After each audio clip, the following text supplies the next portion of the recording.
Freedom physically refined rice bran oil cholesterol ని శుభ్రం చేసేందుకు ప్రతిరోజు వాడండి freedom rice bran oil. Welcome to సై 2024.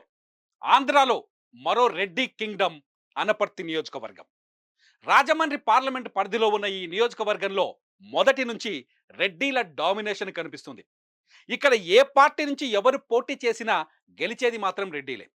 3 దశాబ్దాలుగా రెడ్డి సామాజిక వర్గ నేతల హవా నడుస్తున్న అనపర్తిలో ఈసారి గెలుపవరిది. సై 2024లో చూద్దాం.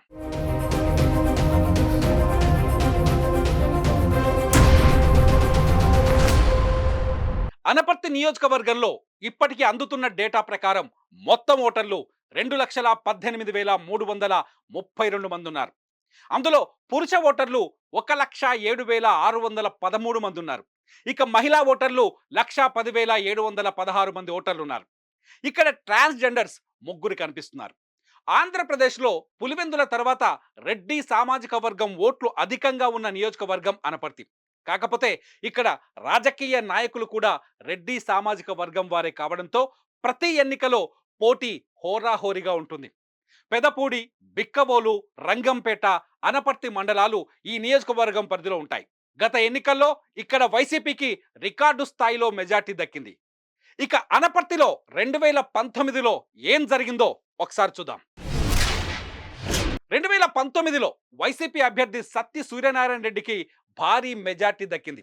ఏకంగా 55,207 ఓట్ల మెజార్టీతో సత్తి సూర్యనారాయణ రెడ్డి విజయాన్ని సొంతం చేసుకున్నారు. మొత్తం ఆయనకు ఇక్కడ 1,11,771 ఓట్లు వచ్చాయి. ఇది మొత్తం ఓట్లలో 59.86%. ప్రత్యర్థి నల్లిమిల్లి రామకృష్ణారెడ్డికి 56,564 ఓట్లు దక్కాయి, అంటే 30.30%. 2019లో ఇక్కడ జనసేన కూడా పోటీ చేసింది. 6.88% ఓట్లు సాధించి, అంటే 11,769 ఓట్లు వచ్చాయి. అనపర్తి నియోజకవర్గంలో ఇది రికార్డు మెజారిటీ. ఎంత కాదన్నా అనపర్తి నియోజకవర్గంలో రెడ్డిల డామినేషనే ఎక్కువగా కనిపిస్తుంది. మిగతా కమ్యూనిటీలు ఉన్నప్పటికీ ఇక్కడ రెడ్డిలు ఏ పార్టీకి మద్దతు పలికితే ఆ పార్టీ విజయం సాధిస్తుంది. విచిత్రం ఏంటి అంటే ఇక్కడ పోటీ చేసే ప్రధాన పార్టీలు కూడా రెడ్డి కమ్యూనిటీ నుంచే అభ్యర్థులను దించుతూ వస్తున్నాయి. 1983 నుంచి ఇదే జరుగుతుంది. ఇంతకీ 2024లో అనపర్తిలో ఏం జరగబోతుందో చూద్దాం. 1983 నుంచి కొనసాగుతున్న సంప్రదాయమే ఈసారి కూడా 2 ప్రధాన పక్షాలు కొనసాగించాయి. వైసీపీ సిట్టింగ్ ఎమ్మెల్యే సత్తి సూర్యనారాయణ రెడ్డినే మళ్ళీ ఎన్నికల రణరంగంలోకి దించింది వైసీపీ. గత ఎన్నికల్లో ఆయనకు భారీ మెజార్టీ రావటం, రెడ్డి కమ్యూనిటీలో వైసీపీకి బలమైన కార్యకర్తలు ఉండడంతో సూర్యనారాయణ రెడ్డి సరైన అభ్యర్థి అని వైసీపీ భావిస్తోంది. అయితే ఇక్కడ కూటమి కూడా మాజీ ఎమ్మెల్యే నల్లిమిల్లి రామకృష్ణారెడ్డినే ఎన్నికల రణరంగంలోకి దించింది. రామకృష్ణారెడ్డి ఎన్నికలకు ముందు టీడీపీలో ఉన్నారు. ప్రస్తుతం ఆయన టీడీపీ కండువాను వదిలి బీజేపీ కండువా కప్పుకున్నారు. బీజేపీలోకి వచ్చిన తర్వాత కూడా నల్లిమిల్లినే ఎంపిక చేసింది కూటమి. నల్లిమిల్లి మూలారెడ్డి వారసుడిగా బలమైన టీడీపీ కార్యకర్తగా రామకృష్ణారెడ్డికి ఇదివరకు గుర్తింపు ఉంది. 2014లో సూర్యనారాయణ రెడ్డిని ఓడించిన హిస్టరీ కూడా ఉంది.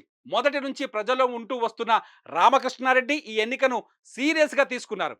చూద్దాం ప్రజలు ఎవరి వైపు నిలబడతారు. సై 2024లో మరో నియోజకవర్గంతో మళ్ళీ కలుద్దాం. సుమన్ టీవీలో మీ పర్సనల్ అండ్ బిజినెస్ ప్రమోషన్స్ కోసం కింది నెంబర్కి కాంటాక్ట్ చేయండి.